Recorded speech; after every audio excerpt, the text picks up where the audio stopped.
you've got to look at the evidence. And the evidence says that around these scenes and from where these people have disappeared, there's no tracks, there's no scent. So how is something getting out of that area without leaving behind evidence they were even there? And that doesn't make any sense. Every year, thousands of people are reported missing in our national parks. In many of these cases, the circumstances surrounding their disappearances are outright bizarre. Join me as I discuss 10 more of the strangest disappearances in our national parks. Please note that some of these cases have very limited information available. We've done our very best to include as much detail as possible based on the information available. With that said, let's get started. Number 10, Terrence Woods. 27-year-old Terrence Woods was last seen at the Penman Mine near Oro Grande, Idaho on October 5, 2018.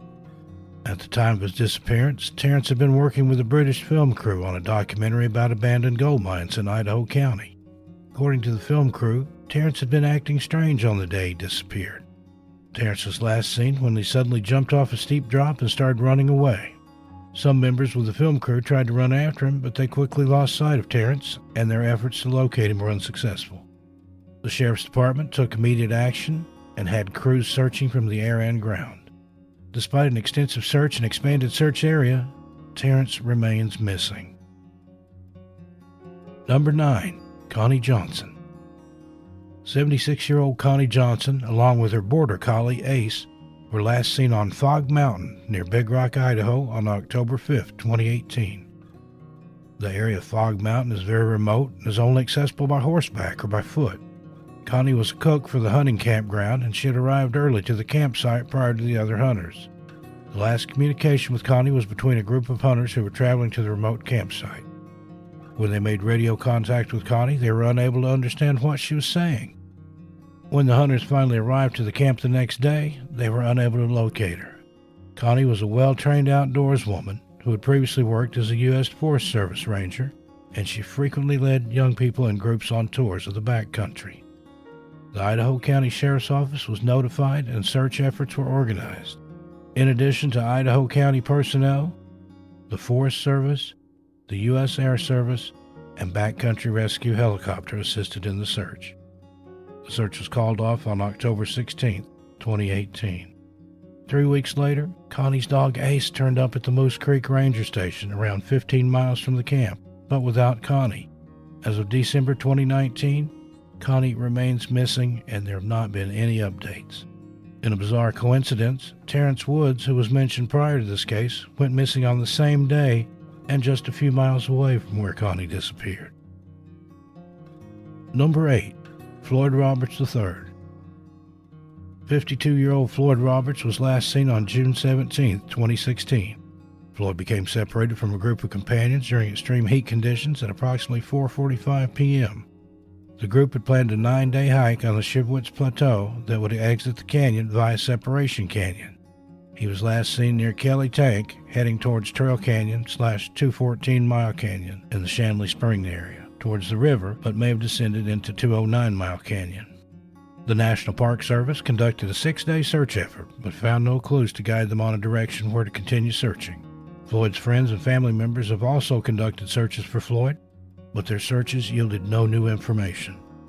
In addition, flyers with Floyd's picture and description remain posted at various South Rim locations and in the search area at Grand Canyon Parashant National Monument. Number 7. Drake Kramer.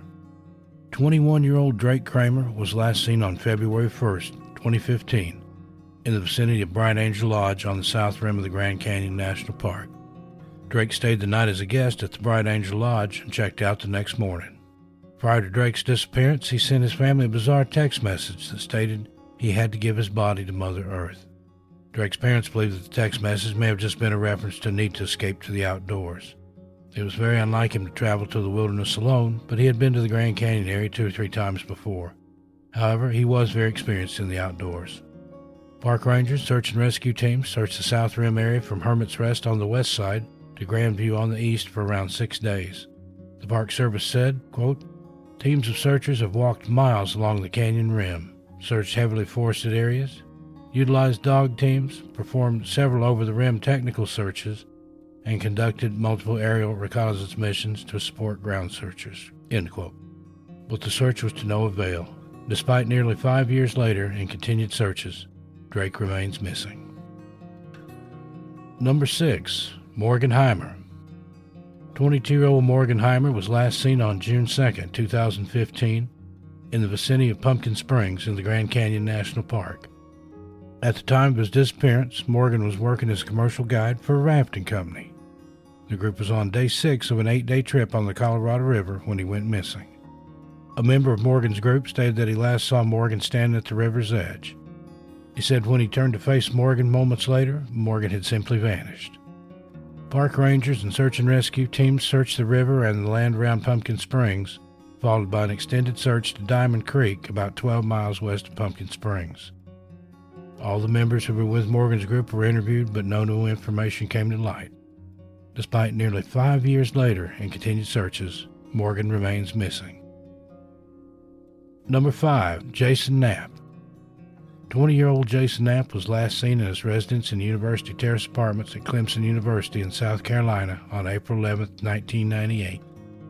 When family and friends were unable to contact him, a missing persons report was filed.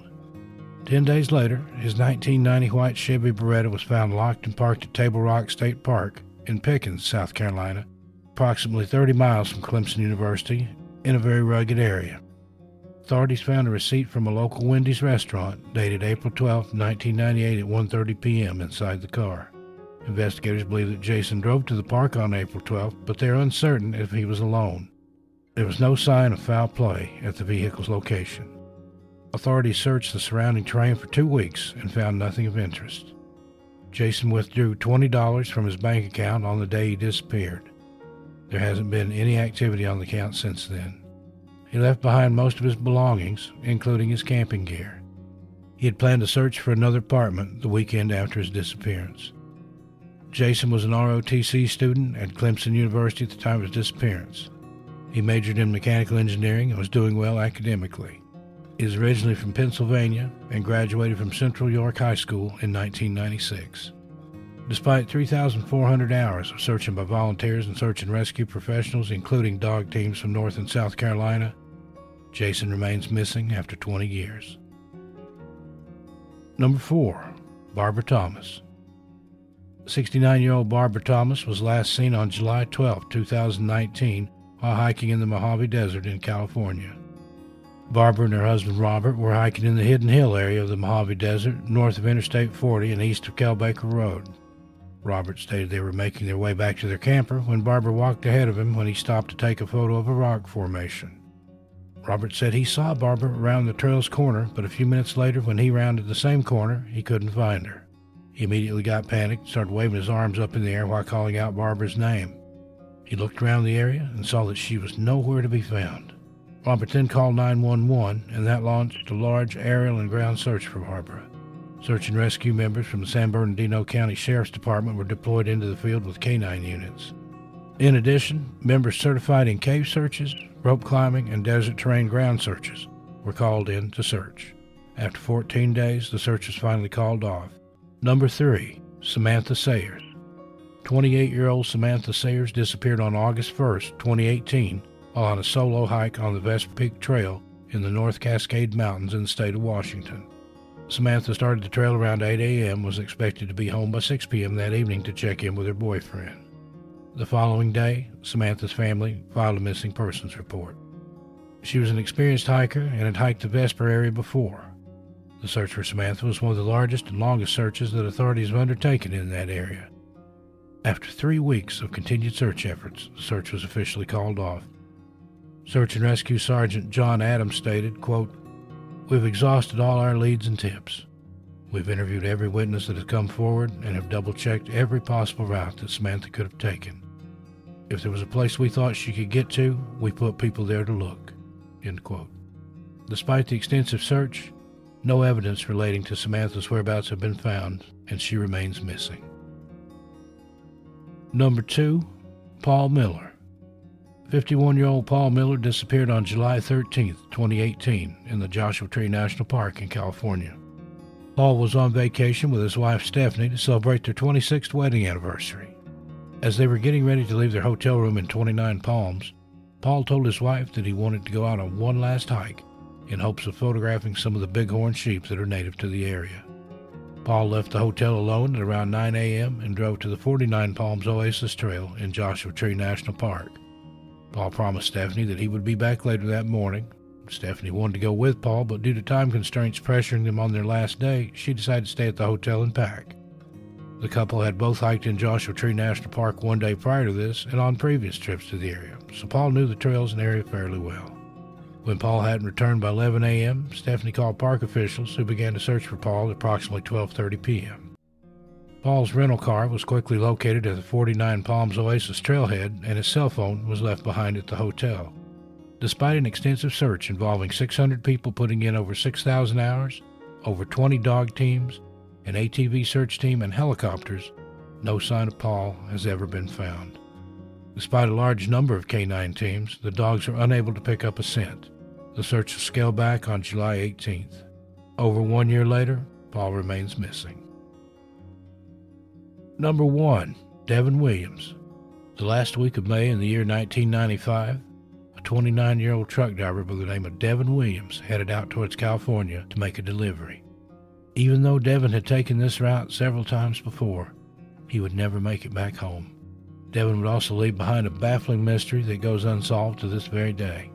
The mystery starts in the Tonto National Forest near Kingman, Arizona. Devin's massive 10-ton, 18-wheeler semi-truck had suddenly appeared out of nowhere and went barreling through a campground, sending people running and scattering in a panic trying to seek cover. The truck then careened away down the narrow campground and out of sight. The next time anyone would see the truck, it would be stalled in a field surrounded by woods some distance away. It was then that 2 hikers stumbled upon the truck and a seemingly dazed and confused Devin Williams. As the hikers wondered what to do, Williams allegedly said to them, "They made me do it. I'm going to jail." Authorities were notified immediately, but by the time they'd arrived, Devin was nowhere to be found. Considering the testimony of the hikers, it was thought that some sort of foul play was going on, but the inside of the truck was found to be clean and well cared for, with no sign of any struggle. Devin had left behind his briefcase, nothing seemed to be missing, and the cargo was completely intact. The truck was positively identified as being Devin's, but no one could figure out what had possessed him to take a detour to Arizona off the highway to go rampaging through a crowded campground he had never been to before, only to drive out into the forest and abandon his truck and cargo. Things would get even stranger when the next day 2 campers driving through the park drove by Devin. They described him as walking along in some sort of trance and talking to himself. They then stopped to ask him if he needed help, and Devin responded by saying, quote, "I gotta light the grill," end quote. He then proceeded to take a rock and strike it against a $20 bill he was holding. Then without warning, Devin threw the rock at their car and they decided to drive off. That would be the last encounter that anyone would ever have with Devin. Extensive searches turned up absolutely nothing, leaving authorities trying to find answers, but there wasn't much to go on. It wasn't until May 2nd, 1997, when a human skull was found just a quarter of a mile from where he was last seen. The skull was positively identified as belonging to Devin Williams. But considering that there was no trauma or injury found on it, it's impossible to know how he died. The proximity of the skull to where he had disappeared was also a conundrum, as the area had been searched quite extensively in the days after he disappeared, and far from some remote wilderness, this is a very popular outdoor recreation area visited by scores of people. So how did his skull go unnoticed for all those years? It doesn't make sense. None of it does. There's been no real theory that neatly ties it all together, and it all remains an enigma. What do you think happened to Devin Williams? Please let me know what you think in the comments section below. Case updates. There were a couple of potential updates on 2 of the cases we've covered. The case of Nate Ashby from episode number 1. Last week, Nate's truck was pulled from the Missouri River. Inside of the truck, authorities found human remains believed to be that of Nate Ashby. Once more information is available, we'll keep you updated. Also, Paul Miller from today's episode. Human remains were found in Joshua Tree Park last week. Those remains are believed to be that of Paul Miller. Again, information is limited, but once there's more information available, we'll update these cases in detail. With that said, we would like to send our thoughts and prayers to the families of Nate and Paul as they await confirmation. So there are 10 more of the strangest national park disappearances. As we continue this series, I'll keep you updated on these cases if updates become available. If you have a case you'd like to see featured in this series, please email us at disappearanceof@gmail.com.